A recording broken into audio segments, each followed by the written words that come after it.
내 금쪽 같은 외동아들이 명문대 석사까지 마치고 돌아와서는 갑자기 전공과는 아무 상관도 없는 담배 공장에 생산직으로 취업하겠다고 선언한다면 여러분은 어떤 기분이 드시겠습니까? 도무지 상식적으로 이해가 되지 않는 황당한 이야기처럼 들리겠지만 지금 세계 경제의 심장부인 미국에서는 이보다 훨씬 더 충격적이고 파괴적인 사건이 실시간으로 벌어지고 있습니다. 트럼프 행정부가 야심차게 설계했던 1조 4천억 달러, 우리 돈으로 환산하면 무려 1800조 원에 달하는 거대한 세수 계획이 대법원의 판결문 단 한 장에 의해 완전히 공중분해되어버린 것입니다. 이것은 단순한 정책의 실패를 넘어 국가 재정의 기둥이 통째로 뽑혀나간 사태이며 앞으로 우리 지갑과 한국 기업들의 운명을 송두리째 뒤흔들 결정적인 도화선이 될 사건입니다. 지금부터 짚어보겠습니다. 미국 연방 대법원이 내린 이번 판결의 무게감을 숫자로 환산하면 정말 입이 다물어지지 않을 정도의 규모입니다. 리버레이션 데이 관세와 상호 관세가 유지되었다면 2026년부터 2035년까지 10년간 걷어들일 세수가 무려 1조 4천억 달러에 달했거든요. 이 금액은 미국 국민 전체가 내는 개인소득세를 7개월 넘게 한 푼도 쓰지 않고 모아야 하는 거금이며 단순한 정책 자금을 넘어 국가 운영의 명운이 걸린 액수입니다. 이 거대한 금액을 한국의 국가 예산과 비교해보면 그 위력이 더욱 실감나게 다가옵니다. 1조 4천억 달러는 한국의 연간 국방 예산인 50조 원을 기준으로 잡았을 때 무려 36년 동안이나 대한민국 전체 국방비를 책임질 수 있는 상상 초월의 거액이거든요. 트럼프 행정부가 관세를 통해 얻고자 했던 신규 세수의 75%에 달하는 이 돈이 한순간에 증발해버린 셈이니 정부 창고에는 거대한 구멍이 뚫린 겁니다. 하지만 미국 국가 부채의 관점에서 보면 이 거대한 돈조차도 사실은 조족지혈에 불과하다는 점이 더 충격적입니다. 1조 4천억 달러라는 돈은 향후 10년간 누적될 미국의 적자 전망치를 단 7% 정도 감소시키는 수준에 머무르거든요. 미국이라는 거대한 국가가 짊어지고 있는 부채의 늪이 얼마나 깊은지 그리고 그 늪을 메우기가 얼마나 힘든지 보여주는데도 정치는 이를 맞는 결소애처럼 포장해왔습니다. 미국 가계의 입장에서는 이번 판결이 그야말로 하늘에서 떨어진 천운과 같은 소식입니다. 2025년 한 해에만 미국 가계는 관세로 인해 평균 1,000달러의 추가 부담을 졌으며 내년에는 그 부담이 1,300달러까지 치솟을 예정이었거든요. 대법원이 보이지 않는 세금 인상을 멈춰 세우면서 미국 가구들은 연평균 1,300달러에서 2,600달러의 지출을 아끼게 되었으니 실질적인 소득 증대 효과가 나타난 셈이죠. 그런데 여기서 진짜 무서운 숫자는 따로 있는데 이미 정부가 걷어들인 돈의 향방 때문입니다. 2026년 2월 20일 현재까지 불법적으로 징수된 관세액은 약 1,600억 달러에서 최대 1,750억 달러로 추산되고 있습니다. 이 숫자가 얼마나 큰 것이냐면 대한민국 서울시의 1년 예산을 4번 이상 채우고도 남는 엄청난 금액을 미국 재무부가 고스란히 기업들에게 돌려줘야 한다는 법적 의무가 발생했다는 뜻입니다.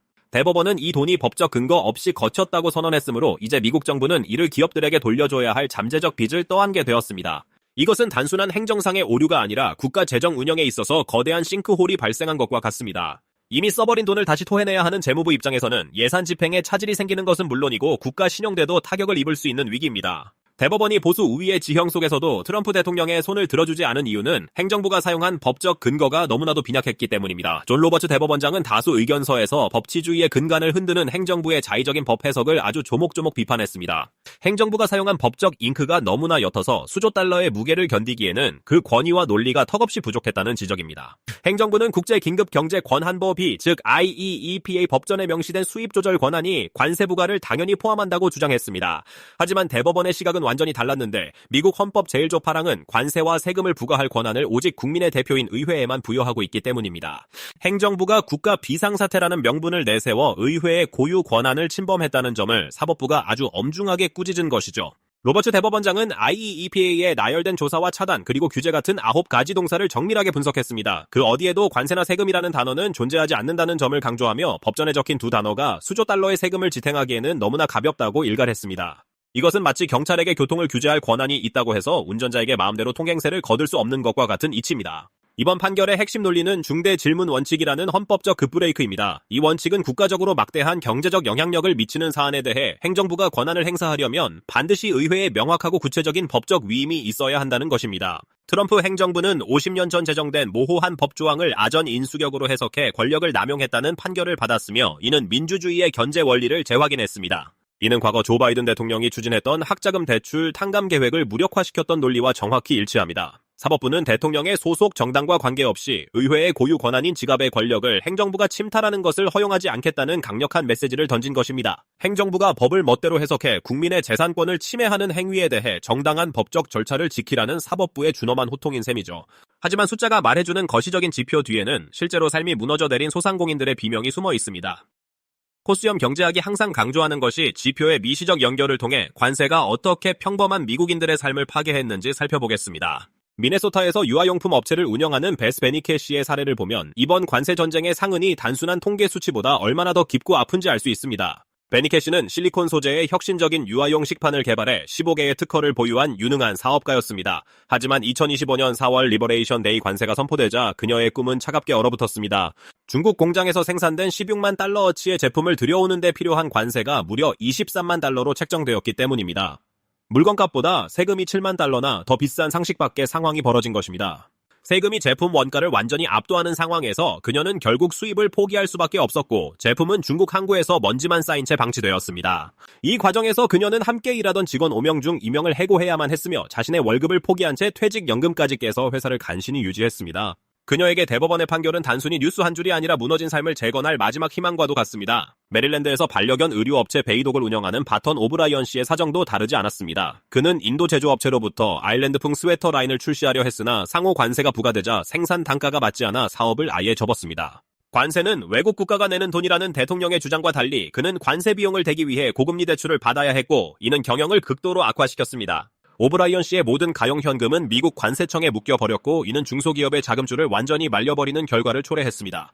오리건주에서 30년간 맞춤형 자전거를 만들어온 바이크 프라이데이의 한나 숄츠 대표는 혼돈은 정말 비싸다고 말합니다. 자전거를 미국에서 직접 제조하지만 변속기나 브레이크 같은 핵심 부품은 해외에서 들여와야 하는데 관세 때문에 부품 수급 자체가 불가능해졌습니다. 관세로 인해 부품값이 폭등하자 그녀는 2025년 한 해 동안 직원들의 임금을 단 1달러도 올리지 못했습니다. 또한 퇴직한 직원의 빈자리를 채우지 못해 남은 직원들이 업무 과중에 시달려야 했으며 이는 제품의 품질 저하로까지 이어질 위기였습니다. 미국 전역의 소상공인들은 이처럼 비명조차 지르지 못한 채 관세라는 거대한 바위에 짓눌려 있었습니다. 이들에게 관세는 국익이 아니라 폭력이었습니다.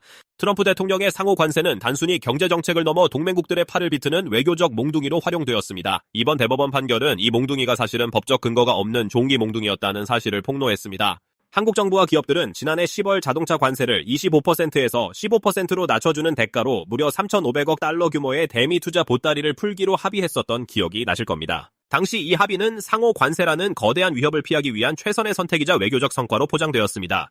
하지만 대법원이 상호 관세 자체를 위법이라고 판결하면서 한국이 거액의 투자를 약속했던 근거가 법적으로 소멸해버렸습니다.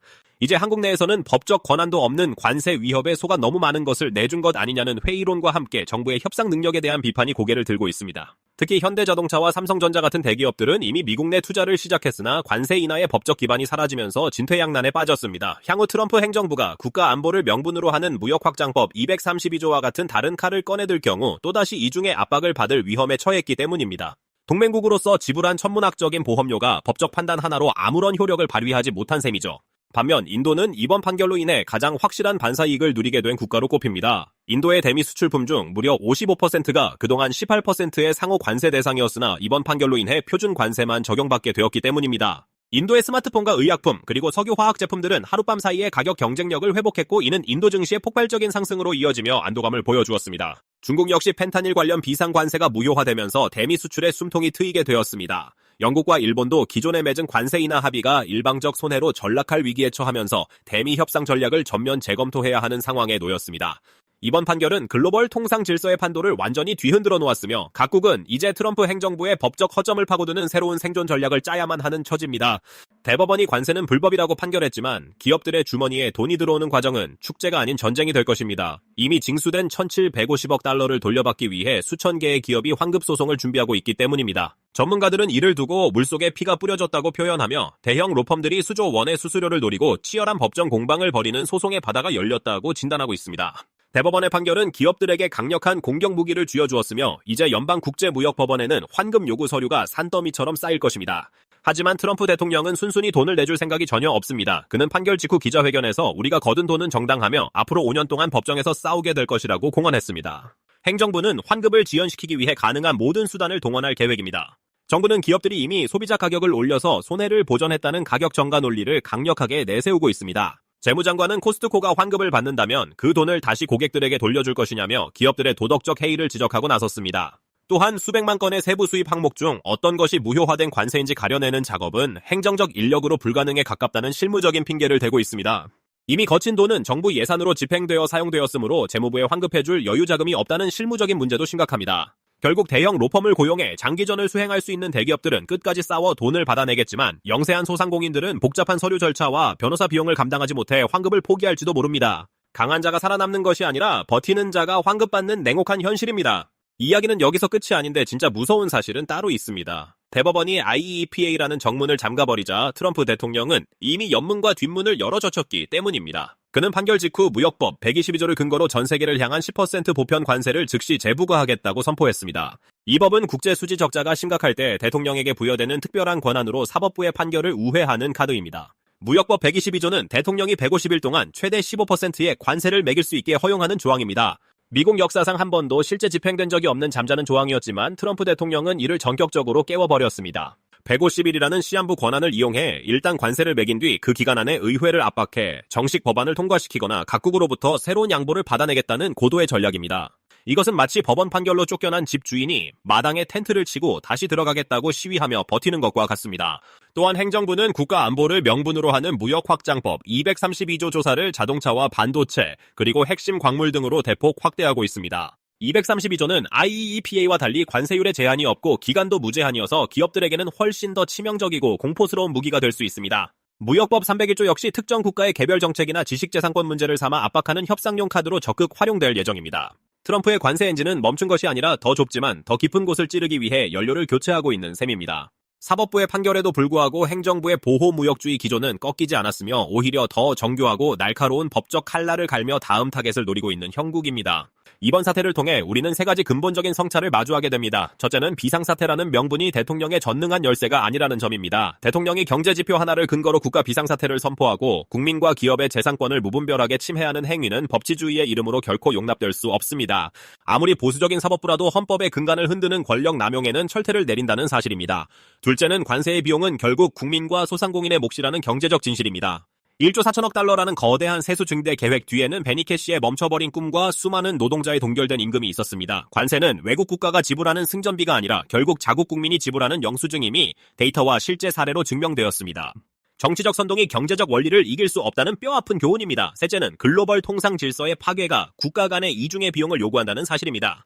한국과 같은 동맹국들은 법적 근거도 없는 위협에 대응하기 위해 수천억 달러의 투자 약속이라는 비싼 보험료를 지불했습니다. 만약 국제사회가 법이 아닌 힘의 논리에만 지배된다면 기업들은 경영 계획이 아닌 정치적 눈치를 보며 투자를 결정하게 될 것이며 이는 장기적으로 전 세계 경제의 효율성을 갉아먹을 것입니다. 미국 연방 대법원의 이번 판결은 트럼프 행정부에 폭주하던 관세 기관차에 일단 브레이크를 걸었습니다. 하지만 기관차의 엔진은 여전히 돌아가고 있으며 철로 위의 불확실성은 더욱 짙어졌습니다. 관세라는 거대한 파도가 휩쓸고 간 자리에는 이제 수조 달러의 청구서와 함께 상처받은 동맹국들의 신뢰가 남겨져 있습니다. 누가 어떻게 이 청구서를 처리할 것인지 전 세계는 숨을 죽이고 지켜보고 있습니다. 대통령의 결단이 국가의 이익을 위해 헌법의 선을 조금 넘는 것이 허용되어야 할까요? 아니면 어떤 경우에도 지갑의 권력은 의회에 머물러야 할까요? 대법원의 판결은 우리에게 법치 경제의 가치가 무엇인지 다시 한번 뼈아픈 질문을 던지고 있습니다. 이 질문에 대한 답을 찾아가는 과정이 앞으로의 세계 경제 질서와 우리 기업들의 미래를 결정짓는 가장 중요한 이정표가 될 것임이 분명합니다. 이미 거친 돈을 돌려받기 위한 기업들의 처절한 소송전과 새로운 법적 무기를 꺼내든 행정부의 맞대결은 이제 막 시작되었습니다. 우리는 이 거대한 흐름 속에서 어떤 기회를 포착하고 어떤 위험을 대비해야 할지 그 어느 때보다 냉철하게 판단해야 합니다. 숫자가 남긴 질문은 아직 끝나지 않았으며 그 해답은 앞으로 벌어질 치열한 법정 안팎의 공방과 외교전 속에서 서서히 드러날 것입니다. 트럼프 행정부의 관세 정책이 불러온 이 유례없는 혼돈은 우리 한국 경제와 기업들에게는 거대한 위기인 동시에 새로운 기회가 될 수도 있습니다. 법적 근거가 사라진 협상 테이블에서 우리가 어떻게 논리를 세우고 주도권을 다시 찾아올 수 있을지 치열하게 고민해야 합니다. 경제는 심리라는 말도 있지만 결국 그 모든 활동의 기저에는 단단한 법과 원칙이 있어야 한다는 점을 잊지 말아야 합니다. 결국 강한 자가 살아남는 것이 아니라 변화에 빠르게 적응하고 법적 권리를 끝까지 수호하는 자가 최후의 승자가 될 것입니다. 1조 4천억 달러라는 거대한 숫자가 주는 압박감에 매몰되지 않고 그 이면의 논리와 구조를 파악하는 해안이 필요합니다. 코스염 경제학은 앞으로도 이 복잡한 경제전쟁의 실체를 파헤치고 여러분의 소중한 자산을 지킬 수 있는 날카로운 분석을 계속해서 전달하겠습니다. 이야기는 여기서 마무리되지만 이 사건이 여러분의 일상에 미칠 영향은 이제부터가 진짜 시작이라는 점을 명심하시기 바랍니다. 관세라는 파고를 넘어 새로운 경제 질서가 자리 잡을 때까지 우리는 한순간도 눈을 떼지 말아야 합니다. 이번 판결이 던진 묵직한 메시지를 되새기며 다음 2라운드에서 벌어질 더 거대하고 정교한 경제전쟁을 철저히 대비해 나가는 현명한 투자자와 시민이 되시길 바랍니다. 관세 전쟁의 이막은 이미 시작되었고 그 결과는 우리 모두의 지갑에 직결될 것입니다. 지금 당장 눈앞의 숫자에 일희일비하기보다는 그 숫자를 움직이는 거대한 법적 메커니즘과 정치적 의도를 읽어내는 것이 무엇보다 중요합니다. 긴 시간 동안 이 복잡한 이야기를 함께 해주신 여러분의 통찰력이 앞으로의 불확실한 경제 환경 속에서 든든한 등불이 되어줄 것이라고 확신하며 오늘 설명을 마치겠습니다. 미국 헌법의 권위와 관세 수입이라는 실리 사이에 팽팽한 대립을 보여주는 이 판결은 단순히 과거의 기록이 아니라 현재 진행형인 권력투쟁의 단면입니다. 행정부의 명령 한 줄보다 법전의 문구 하나가 더 무거울 수 있다는 사실을 증명한 이번 사례는 전세계 통상 전략가들에게 새로운 교과서가 되고 있습니다. 여러분도 이 판결이 가져올 나비 효과를 주의 깊게 살피며 다가올 경제적 격변에 대비하시기 바랍니다.